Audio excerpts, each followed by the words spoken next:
Saudações, Dux e Duquesas Tricolores. Aqui quem fala é Duque Tricolor. Para mais uma análise da análise do GE. Então sente no sofá, ou na poltrona, deite na cama, relaxe, me escute e entre no meu divã. Como você sabe, a análise do GE é sempre o que eu falo sobre cada coisa, né? Cada pontuação. Vamos lá. Análise. Certinho? Tá certinho. Análise. Arias traz respiro que o Fluminense precisava antes da primeira decisão da Libertadores. Sabe, as pessoas focaram muito no Arias, né? É interessante, né, como que a obsessão por conta dos atacantes, né? E esquecer o que aconteceu lá atrás. O Santos só não deu perigo porque diversas vezes o Nino tava lá, sempre para tirar a bola da defesa. É muito interessante, né, essa questão. Porque tem que sempre ter que ser o jogador no ataque que ser o responsável por isso. Sendo que os jogadores, por exemplo, na defesa são responsáveis para impedir isso que acontecer. O Santos não teve uma possibilidade sequer. O próprio Edu Futirense falou sobre os números. O Santos não jogou. E sabe por que o Santos não jogou? Porque teve um cara chamado Nino. É interessante a gente ver isso. Mas tudo bem, vamos considerar que foi o Guares, tá? Porque eu sou chato com isso. Com mais liberdade, o colombiano volta a ser onipresente no gramado em Vitória, no Maracanã. Aonde que foi gerada essa liberdade? Isso é muito importante falar sobre isso. Como é que foi gerada essa liberdade? Porque, sinceramente mesmo, o gol que o gol que aconteceu do Germancano não teve liberdade alguma, o Arias. O Arias só tinha um espaço, ele aproveitou aquele espaço e fez o gol. Como é que a gente dá essa liberdade? Essa liberdade foi tolhida dele, tá? Eu só quero falar uma coisa pra você aqui. Com menos liberdade. Não foi com mais liberdade. Enquanto tava o Léo Fernandes, o Arias tinha mais liberdade. Depois que o Léo Fernandes foi embora e veio o Keno, o Arias começou a perder a liberdade dele dentro de campo. E ainda mais com o próprio Ganso, que ele já perdeu mais ainda. Ou seja, a área não era no meio, a área não podia ser no canto do Keno, então a área tinha que ser dele. Ou seja, às vezes menos liberdade significa mais certeza. Então não, essa informação aqui ela é inverídica sobre isso tudo.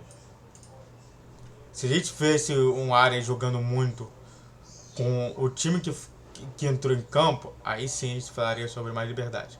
E até mesmo lá não tinha tanta liberdade assim, né? Porque o Ione Gonzalez acabava se tornando um segundo atacante, impedindo com que o Arias pudesse conversar com o Cano. Isso pra mim é muito ruim. Se a obsessão do Fluminense no ano é conquistar a Libertadores, o time conseguiu um respiro importante antes da primeira decisão das oitavas de final da competição. Muito graças ao desempenho do Arias.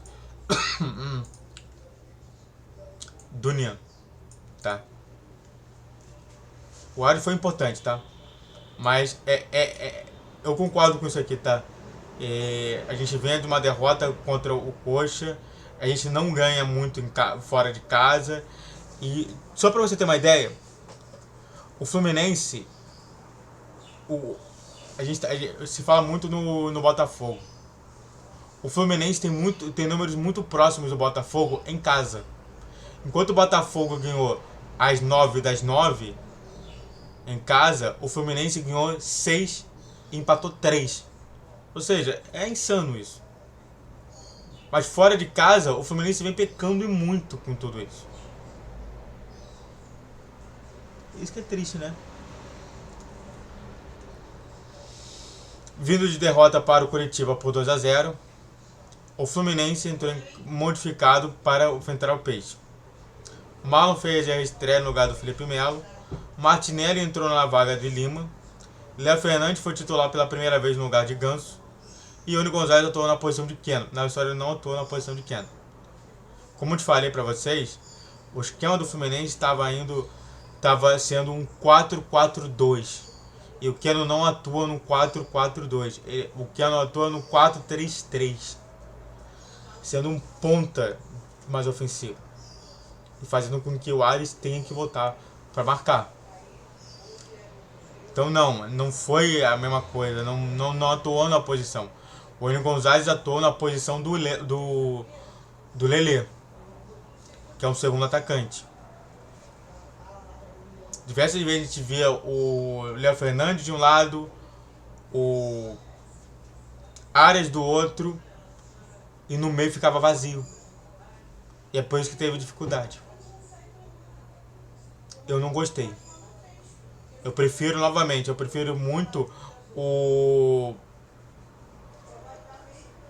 Ione Gonzalez trabalhando nos cantos e não no meio. Por que tá jogando no meio? Não sei. Sabe, toda hora vem essa pergunta, né?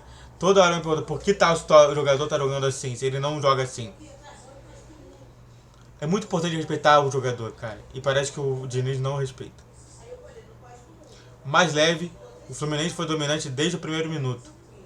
Mesmo sem conseguir ser tão ameaçador nas oportunidades. A equipe teve volume ofensivo, atuou no campo de ataque e não sofreu perigo algum durante o jogo. Porque tinha um time que trabalhava tudo como zagueiro. Sabe? Dominante. Não. Dominante significa meter gol. Não foi dominante. Foi propositivo, dominante não. Sabe, eu sempre falo sobre as palavras, entendeu? Dominante, o que significa dominante? Aquele que domina. Aquele que tá realmente mandando no jogo. Mas pra mandar no jogo você tem que meter gol. Então eu colocaria isso, proativo. Eu colocaria realmente ativo mesmo. Então, dominante não, dominante é muita coisa. O goleiro Fábio, que em muitas das temporadas foi herói, desta vez foi um espectador no gramado. Muito por conta do Nino. O Nino jogou muito. O Nino toda hora estava lá para barrar. Tudo estava acontecendo. Sabe? Que não pode acontecer isso aqui. Não existe isso aqui. Tá? Essa frase aqui não existe. O goleiro sempre vai atuar. Se o goleiro não atua é porque tem um jogador atuando para impedir isso que aconteceu. E esse jogador foi o Nino. Com a nova formação pensada também para preservar peças para o primeiro jogo contra o Argentino Júnior, Ares voltou a ter liberdade no gramado e fez a diferença.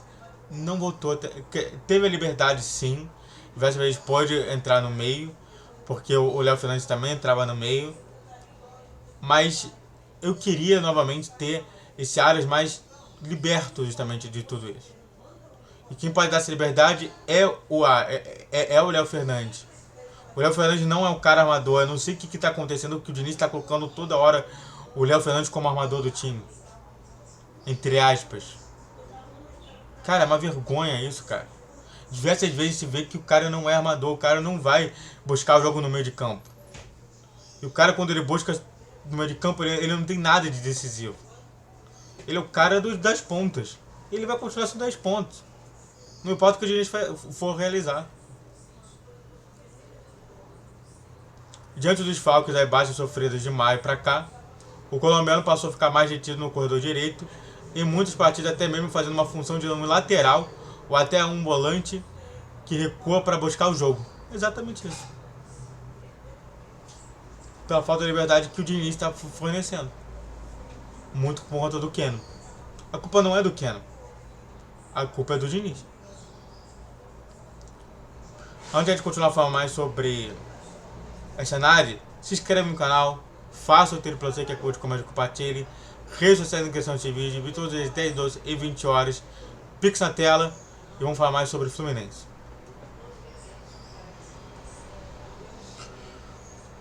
Flutuando pelos setores diante do Peixe, Arias deu um lembrete do grande jogador que é. não deixou de ajudar sem a bola, mas com ela mais perto da área foi quem sofreu o pênalti perdido por Léo Fernandes no primeiro tempo. Só pra gente comentar aqui sobre esse pênalti perdido, não foi culpa do Léo Fernandes, foi culpa somente do que aconteceu dentro do jogo. E o Léo Fernandes é um cara que bate falta, bate. Eu vi diversos jogos dele no Toluca e ele é o cara que faz isso. Só teve um infortúnio, só isso. Mas se metesse o gol, e aí? É porque eles têm um jogador interessante.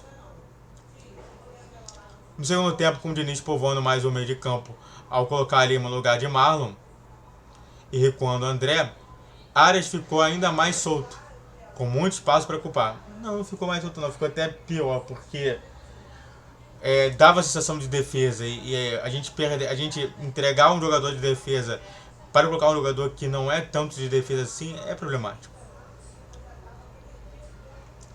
Não povoou, continuou com 4-4-2. Arias ainda ficou mais solto com o espaço para ocupar, certo?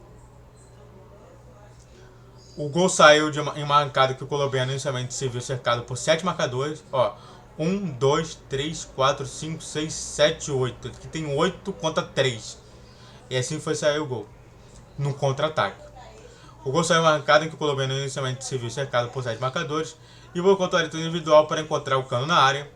Apagado até então, o argentino precisou de apenas uma bola para garantir a vitória. E é uma jogada bem cantada, né? Os jogadores estavam completamente errados, né? Os laterais, os pontas. Os laterais deveriam estar sempre jogando na linha reta e não estar jogando. A gente tem ali todo um conjunto de jogadores que não vão participar disso. A gente tem uma área inteira aqui enorme para buscar o jogo. E a gente tem um Cano podendo... O que vai acontecer? Aqui são os dois jogadores que vão ter que jogar contra o Arias. Aqui são dois jogadores e dois jogadores é muito difícil o Cano meter gol. A gente já viu diversas vezes isso jogando em vários outros jogos em que o Cano fez isso.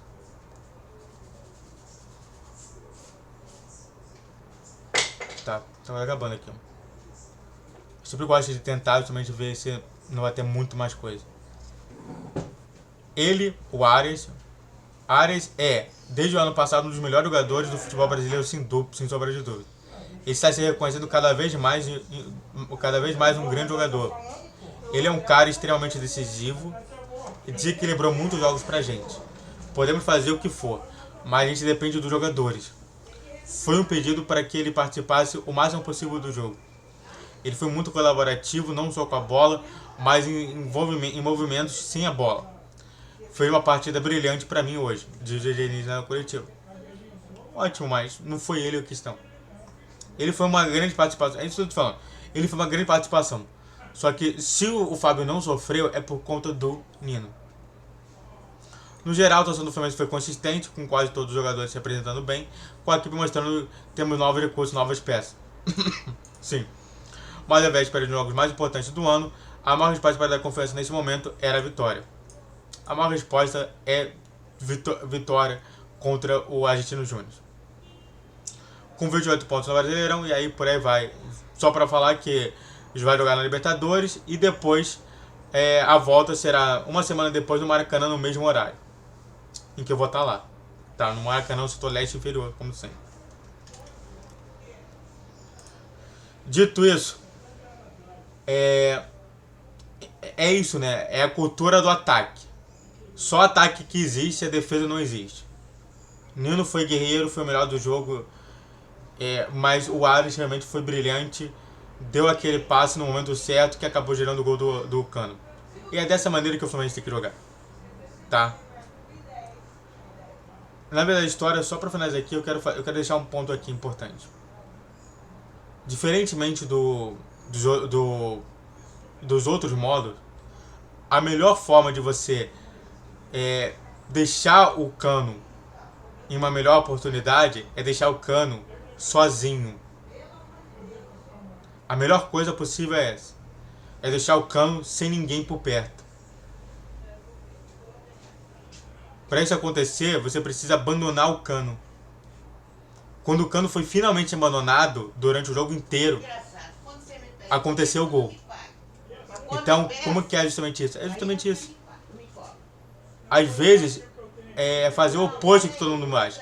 Sabe, diversas vezes o cara fala assim, mas o centroavante tá muito sozinho. A melhor coisa pro Diniz é deixar o centroavante sozinho. E o Campos sozinho é gol. Muito obrigado a todos que assistiram, eu fico por aqui. Se inscreve no canal, faça o trilho pra você que é curte, comente, compartilhe. Redes sociais na questão desse vídeo, todos os dias 10, 12 e 20 horas. Pix na tela, saudações tricolores.